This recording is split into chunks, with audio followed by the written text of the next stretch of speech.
যে সবার পিছনেই তো একটা করে কি বলবো সুগার ড্যাডি, তারপরে এগুলো তো আছে, এটা তোমরা সবাই জানো। আর মিডিয়াতে অলরেডি অনেক ছবি, অনেক জিনিস ভাইরাল করেছে এবং ওনাদের যে অপকর্ম তার ফল তারা অলরেডি পাচ্ছে এবং তাদের সঙ্গে যারা সাপোর্ট করেছে তারাও পাচ্ছে। এটাই তো আমরা দেখছি, এটাই আমরা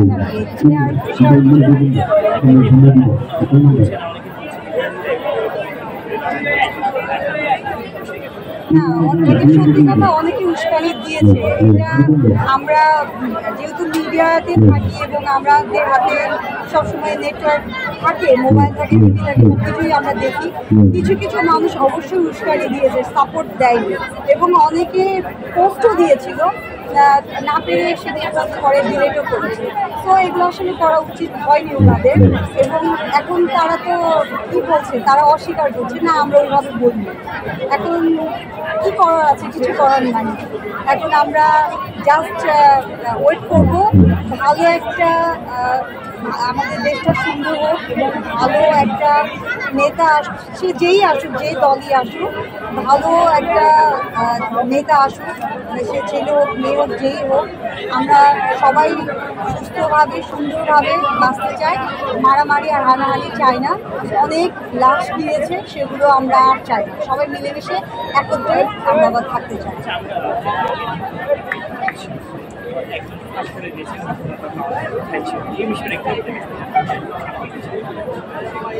এই যে সবার পিছনেই তো একটা করে কি বলবো সুগার ড্যাডি, তারপরে এগুলো তো আছে, এটা তোমরা সবাই জানো। আর মিডিয়াতে অলরেডি অনেক ছবি, অনেক জিনিস ভাইরাল হয়েছে। আগে তো এগুলো কেউ স্বীকার করে নাই, সবাই বলছে আমার যোগ্যতায় আমি এই পর্যন্ত আসছি। আসলে কে কোন যোগ্যতায় এসেছে, কার পিছিয়ে সুগার ড্যাডি, চিনি ড্যাডি, যেই মানে যেটা আমরা বলি সেটা আমরা সবাই দেখতে পাচ্ছি মিডিয়াতে। আমি এখন এই সত্যি কথা বলতে অনেকেই রাগ করবে, আসলে এরকম আছে। হ্যাঁ, আর না থাকলে এত অল্পতে এসে গাড়ি বাড়ি করা অনেক কঠিন, অনেক কঠিন। স্বীকার করে না।